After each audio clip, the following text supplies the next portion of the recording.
Ove nedelje imamo dosta zanimljivih vesti. Netflix i Spotify udružuju snage oko video podcasta, Apple odlaže savetljivi telefon, a Meta gradi AI infrastrukturu uz pomoć Arno. Također donosimo informacije o padu tražnje za Apple Air modelima, zatim novoj ulozi ChatGPT pretrage, automatskim video oglasima u demand gen kampanjama na Google oglasima i korisne opcije za menadžere Google Business profila. Ja sam Bane, a ti gledaš Tech 7 u 7. 7 najzanimljivih vesti iz sveta tehnologije i digitalnog marketinga u prethodnih 7 dana. Idemo!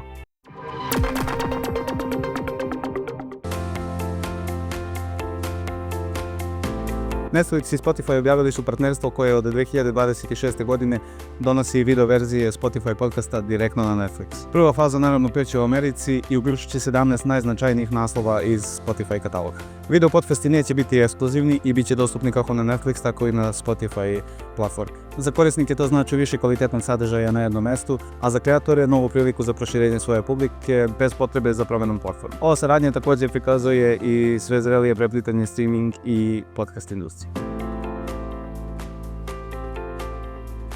Dugo očekivani i planirani iPhone Fold verovatno neće stići pre 2027. godine. Apple još uvek radi na dizajnu i nije završio jednu od ključnih komponenti svakog foldable telefona, a to je šarka, jer je ideja Apple naravno kada izađe na tržište da ponudi nešto više nego konkurenti, odnosno da u potpunosti izbriše onaj nabor na sredini, odnosno hinge popularni, tako da dok ne usavrše to, oni neće izbaciti svoj telefon. To smatraju i brojni analitičari koji kažu da Apple želi da njihov prvi foldable telefon bude bez kompromisa, a to naravno usporava razvoj. U međuvremenu, konkurencija poput Samsunga i Motorola nastavlja da dominira ovih tržišta. Za korisnike ovo znači da će još neko vrijeme morati da biraju, ukoliko žele foldable telefon, morati da biraju između Android konkurenata, a za Apple korisnike nažalost još malo strpljenja i nade da će ovaj telefon biti ono što svi očekuju od Apple. Pre nego što nastavimo dalje, molim te samo provjeri da li si stisnuo ovo dugme na subscribe na našem YouTube kanalu, jer što da ne. Kompanija Meta je najavila stratešku saradnju sa Arnom u cilju poboljšanja svoje AI infrastrukture. Ključni delovi Metinih AI sistema, uključujući i algoritme za rangiranje sadržaja i preporuke na Facebooku i Instagramu, bit će premešteni na Armovu Neoverse platformu. Ova infrastruktura je poznata po svojoj energetskoj efikasnosti i skalabilnosti, što je posebno važno za obradu velikih količina podataka u realnom vremenu.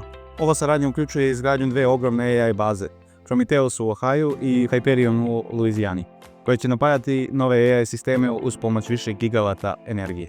Za razliku od drugih partnerstva u AI industriji koje smo nedavno mogli da vidimo, Meta i ARM ne razmenjuju vlasničke udjele, već se fokusiraju isključivo na tehničku implementaciju rješenja koje će pomoći i jednoj i drugoj kompaniji. Apple smanjuje proizvodnju iPhone Air modela za 1 milion jedinica zbog slabe prodaje.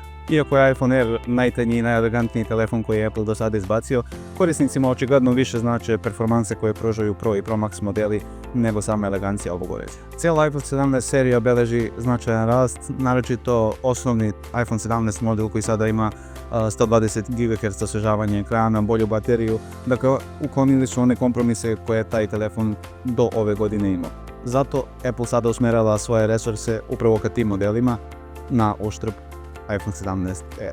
Za korisnike iPhone ovo može da znači da će i u budućnosti Apple glavni fokus staviti kako na osnovni tako i na Pro modele, te mogu očekivati više vrijednosti za svoj novac, dok će iPhone Air, verovatno ostati nešto za usku nišu ljudi, odnosno za ljude koji žele eleganciju pre performansi. To jeste manji broj, ali verovatno ih ima. A da li ste znali da ChatGPT koristi pretragu interneta u 31% svih upita koje dobije? Prema najnovijoj analizi agencije Nective, ChatGPT koristi internet pretragu u gotovo trećini svih upita koje dobije. U prosjeku koristi nešto više od 2 pretrage po upitu, često na upitima koje sadrže termine, recenzije, poređenje funkcija, cena i sl. Analiza pokazuje da su upiti u prosjeku duži nego što bi korisnici sami uneli u Google pretragu, ali zato i konkretniji. Za korisnike ovo znači da će vjerojatno dobiti bolje i konkretnije odgovore, naročito kada su u pitanju lokalne i aktualne informacije. A za SEO stručnjake ovo je prilika da optimizuje sadržaj za nove klijente, odnosno AI modele koji aktivno pretražuju.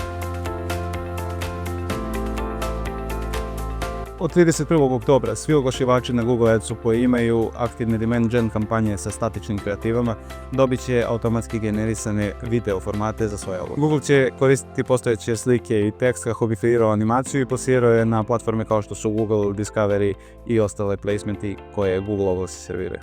Naravno, oglašivači mogu ručno da isključe ovu opciju ukoliko rezultat koji je Google generisao ne odgovara njihovom vizualnom identitetu ili stilu koji žele da plasiraju publici. Za oglašivače ovo svakako znači lakši ulazak u video oglašavanje uz veći doseg i širu publiku, ali uz veliki oprez što se tiče samih autogenerisanih aseta, odnosno uz jaku kontrolu svega toga. U svakom slučaju jedna korisna opcija ako se pametno i pažljivo koristi. Google uvodi i novu opciju na Google Business profile. Kompanija je počela da uvodi funkciju koja omogućava da objava kreirana na jednom Google Business profilu može lako da se kopira i objavi i na drugom business profilu istog vlasnika. Ova opcija se pojavljuje odmah nakon objave, trenutno je u test fazi, ali plan je da se uskoro i plasira globalno. Šta ovo znači za lokalne biznise?